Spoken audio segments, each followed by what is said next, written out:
আপনি নিয়মিত করতে পারেন, ইনশাআল্লাহ আপনার জীবনটা সাকসেস হবে, আখিরাতের যাত্রাটা সহজ হবে, জান্নাতে যাওয়ার পথ সুগম হবে।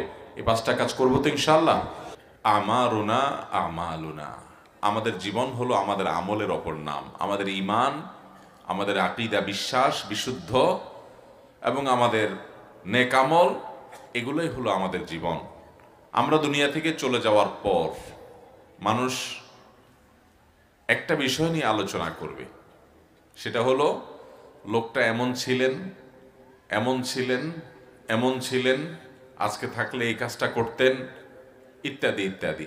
অথবা বলবে লোকটা এমন ছিলেন না, এই কাজ করতেন না, ইত্যাদি ইত্যাদি। আমরা ভালো হই কিংবা মন্দ হই, আমাদের চলে যাওয়ার পরে সেই আলোচনাটাই মানুষ করবে। এখান থেকে বোঝা যায় যে আমল বা কর্মই হলো আমাদের জীবন। আমরা চলে যাব, কিন্তু কর্ম এবং কর্ম সম্পর্কিত আলোচনা থেকে যাবে। আলোচনা মানুষের কাছে থাকবে, আর আমল নামায় আল্লাহর কাছে সেটা উপস্থিত হবে। অতএব আমাদের এই পুরো জীবনের প্রতিটা সময়কে আমরা কাজে লাগিয়ে আমলি জীবন গড়ব তো ইনশাআল্লাহ। আমাদের ঈমানটাকে বিশুদ্ধ করব, 5 ওয়াক্ত সালাতকে সুন্দর মতো সময় মতো আদায় করব। ভাইরা আমার, আমরা অনেকে সালাতে অবহেলা করি, অনেকে আমরা নামাজে ত্রুটি করি। অথচ নামাজ যে ব্যক্তি গাফলতি করে নামাজ নিয়ে, এক ওয়াক্ত পড়ে আর এক ওয়াক্ত পড়ে না, মনে চাইলো পড়ে না, জুমার দিন পড়ে অন্য দিন পড়ে না, মাগরিব এশা পড়ে ফজর পড়ে না, অথবা খেয়াল খুশি মতো পড়ে, কিংবা পড়ে তো জামাতের সাথে পুরুষ মানুষ পড়ে না, তাড়াহুড়া করে পড়ে, হক আদায় করে পড়ে না, সুন্দরভাবে পড়ে না, সুনান মুস্তাহাব্বাত সহকারে আদায় করে না। ভাইরা আমার, এই ব্যক্তি নিজেকে খাঁটি এবং প্রকৃত মুসলমান দাবি করার নৈতিক অধিকার রাখে না। আল্লাহ রাব্বুল আলামিন আমাদেরকে নেককারদের কাতারে শামিল হওয়ার মতো সব কাজগুলো করে যাওয়ার তৌফিক দান করুন।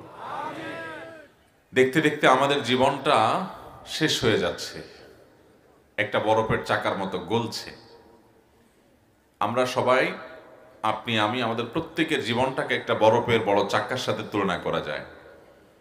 একটা বরফের চাকা, এটা আস্তে আস্তে যখন গলতে থাকে, একটা পর্যায়ে একদম শেষ পর্যায়ে এসে নাই হয়ে যায়। তো আমাদের জীবনটা আমরা যতদিন হায়াত নিয়ে এসেছি তত বড় বরফের চাকা ওইটার মতো। যত দিন যাচ্ছে, যত বছর যাচ্ছে, আমাদের সে সময়, সে বছর, সে জীবন ক্ষয় হচ্ছে, গলে যাচ্ছে। যেতে যেতে আমরা কে কোন পর্যায়ে আছি জানি? আমার হায়াত কতদিন আছে, আমার বরফ গলতে গলতে কোন জায়গায় গিয়ে এখন ঠেকছে, আমরা কি বলতে পারবো? মুহতারাম হাজিরিন, সেজন্য যেই কোনো মুহূর্তে আমাদেরকে হয়তো বলা হবে যে হ্যাঁ, তোমার বরফ গলতে গলতে এখন নিঃশেষ, তোমাকে চলে যেতে হবে। তার আগে আসুন আমরা নিজেদেরকে শুধরাই, ঈমান এবং আমল দিয়ে নিজেদের জীবনকে সাজাই। আল্লাহ তাআলা আমাদের সবাইকে সেই তৌফিক দান করুন। ভাইরা আমার, তাহলে 5 ওয়াক্ত সালাত আমরা পুরুষরা যত ব্যস্ততা থাকুক, যত ঝামেলা থাকুক, যত কাজের চাপ থাকুক, যত বাধা থাকুক, 5 ওয়াক্ত নামাজ জামাতের সাথে পুরুষরা আদায় করবো ইনশাআল্লাহ। মা বোনরা যারা আছেন, আমাদেরকে শুনছেন পর্দার আড়াল থেকে, আপনারাও সময় মতো খুব ধীরস্থিরতার সাথে সুন্দর করে নামাজ পড়বেন। আল্লাহ তাআলা আমাকে, আপনাকে, আমাদের সবাইকে মুত্তাকিদের কাতারে শামিল হয়ে দুনিয়া থেকে যাওয়ার তৌফিক দান করুন। ভাইরা আমার, আমাদের জীবনটা শেষ হয়ে যাচ্ছে, আমরা আগায় যাচ্ছি। সভাপতি সাহেব আজকে এখানে থাকার কথা ছিলেন, কিন্তু তিনি আজকে কবরের বাসিন্দা হয়ে গেছেন। আগামী জুমার দিন যে আমি হব না, আপনি হবেন না, এর কোনো গ্যারান্টি আছে? কোনো গ্যারান্টি নেই ভাই। অতএব কালকে করব এটা না, এখন থেকে এই মজলিস থেকে তওবা যে আল্লাহ, কোনো নামাজ আর নষ্ট করব না। যে মুসলমান নামাজ নষ্ট করে, সে কখনো নিজেকে মুসলমান দাবি করার অধিকার রাখে না ভাই। নামাজের চাইতে বড় কোনো কাজ মুসলমানের জীবনে হতে পারে না। অতএব 5 ওয়াক্ত নামাজ জামাতের সাথে পড়ার জন্য ওয়াদা করব তো ইনশাআল্লাহ। আল্লাহ রাব্বুল আলামিন আমাদেরকে সহজ করুন, তৌফিক দান করুন, সুন্দর জীবন গঠন করব তো ইনশাআল্লাহ। তাহলে ঈমান আকীদা এটাকে ঠিক করবেন, আখিরাতকে সবসময় মাথায় রেখে চলবেন, 5 ওয়াক্ত নামাজ জামাতের সাথে পুরুষরা মহিলারা বাসায় সময় মতো ধীর স্থিরতার সাথে সুন্দরভাবে আদায় করবেন। হক হালালে চলবেন, কখনো হারাম খাবেন না, কোনো মানুষের কষ্ট কখনো যেন না হয় সে চেষ্টা করবেন। এবং এই 5টা কাজ যদি আপনি নিয়মিত করতে পারেন, ইনশাআল্লাহ আপনার জীবনটা সাকসেস হবে, আখিরাতের যাত্রাটা সহজ হবে, জান্নাতে যাওয়ার পথ সুগম হবে। এই 5টা কাজ করবো তো ইনশাআল্লাহ। ঈমান আকীদাকে বিশুদ্ধ করা, শিরক থেকে নিজেকে পরিচ্ছন্ন করা, আল্লাহর প্রতি বিশ্বাস আস্থা, আল্লাহকে মাহবুদ হিসাবে একচ্ছত্র একক মাহবুদ হিসাবে গ্রহণ করা, তাওহীদ এই বিশ্বাসটি নিজের ভিতরে ধারণ করা, সেই সাথে 5 ওয়াক্ত নামাজ সুন্দরভাবে সময় মতো জীবন গেলেও ছাড়বো না সে মর্মে প্রতিজ্ঞা করে আদায় করা, এবং হালাল উপার্জন করা। হালাল উপার্জন এটা এখন বড় কঠিন হয়ে গেছে ভাইরা আমার। নামাজ কালাম পড়তে রাজি আছি, দায় রাখতে রাজি আছি, টুপি রাখতে রাজি আছি, সব ঠিক আছে, কিন্তু 2 নম্বর কামাই ছাড়বো না। পয়সাটা দরকার দিন শেষে ভাইরা আমার, দুনিয়া থেকে চলে যেতে হবে আমাদের, এগুলো সব থেকে যাবে, ঠিক না বেঠিক? পয়সার সাথে নিয়ে যাওয়া যাবে? কাফনের কাপড়ের পকেট আছে? কাফনের কাপড়ের পকেট আছে? কিছু নিয়ে যাবেন সেই রাস্তাও নাই। তাহলে অবৈধ উপার্জন করবেন কাদের জন্য? ছেলে মেয়ের জন্য, বউয়ের জন্য, ফ্যামিলির জন্য, তাই না? কিয়ামতের ময়দানে তারা বলবে ঠিক আছে আমাদের জন্যই তো আপনি আকাম কুকাম করছিলেন, তাহলে দায়িত্বটা আমরা নিচ্ছি, আপনাকে আল্লাহ যেন শাস্তি না দেয়। ছেলে মেয়েরা বলবে আল্লাহ আমাদের আব্বাকে আপনি জাহান্নামে দিয়ে না, আমাদেরকে দেন, কারণ উনি আমাদের জন্য করছেন। এরকম হবে? বরং সব পলায়ন করবে সেদিন, কেউ দায় নিবে না। তো আল্লাহর জমিনের সবচেয়ে নির্বোধ সে, যে যার জন্য চুরি করবে সে জানে সে নিজে আমার এই চুরির দায় বহন করবে না, আমাকেই বহন করতে হবে। এর চেয়ে নির্বোধ আরেকজন আছে?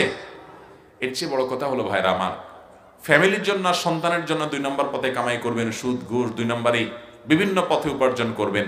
ভালো করে শুনে রাখেন, এই ফ্যামিলি আপনার সন্তানকে টাকা দিয়ে আপনি কখনো ধনী বানাতে পারবেন? কত বাবা দেখবেন অনেক সম্পদ দিয়ে গেছে, সন্তানরা সব নষ্ট করে ফেলছে। আবার অনেক বাবা আছে সম্পদ দিয়ে যেতে পারে না, সন্তানরা অনেক কিছু গড়ে তুলছে, আছে না নাই?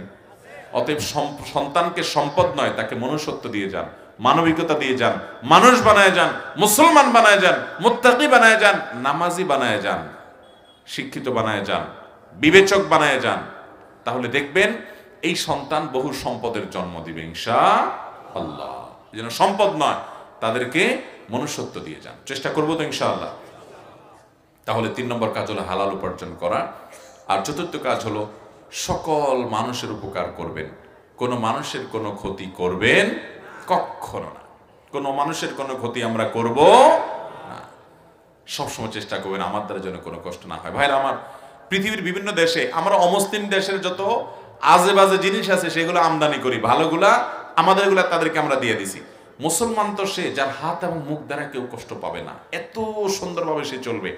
একবার এক সাহাবী মুখ দিয়ে আরেকজনকে একটা শক্ত কথা বলে ফেলেছেন। নবী করিম সাল্লাল্লাহু আলাইহি সাল্লাম শুনতে পেয়ে বললেন, তুমি তাকে এই কটু কথাটা বলতে পারলে? একটা মানুষকে তার মনে আঘাত হয় এরকম কথা বলতে পারলে? মনে আঘাত হয় সেটাই করা যাবে না, আর কিসের মন? আমরা তো পারলে শরীরে আঘাত করি, ঠিক না বেঠিক? ওই সাহাবীর মধ্যে যখন অনুভূতি ফিরে আসলো, তিনি চোখের ফানি ফেলে দিলেন, এবং যার সাথে এই আচরণটা হয়ে গেছে তার কাছে মাপ চেয়ে বললেন, ভাই তোমার যা ইচ্ছা তা করে আমাকে শাস্তি দাও, কিয়ামতের ময়দানে এর জন্য যেন বিচারের মুখোমুখি না হয়, দুনিয়াতে তুমি মামলা নিষ্পত্তি করো আমাকে। এর নাম মুসলমান, যে মুসলমান কখনো কারোর কষ্টের কারণ হবে। অতএব আমরা এভাবে যদি নিজেদের জীবনকে গড়তে পারি, ইনশাআল্লাহ দেখবেন যে দিন শেষে আল্লাহ তাআলা আমাদেরকে একটা ভালো জীবন গঠন করার তৌফিক দিয়েছেন। আপনি এলাকা থেকে চলে যাবেন, এলাকার প্রতিটা মানুষ মিস করবে। দুনিয়া থেকে চলে যাবেন, সবাই চোখের পানি ফেলবে, ইস উনি মানুষ ছিলেন। আল্লাহ আমাদেরকে সেরকম জীবন গঠন করার তৌফিক দান করুন, চেষ্টা করবো তো ইনশাআল্লাহ।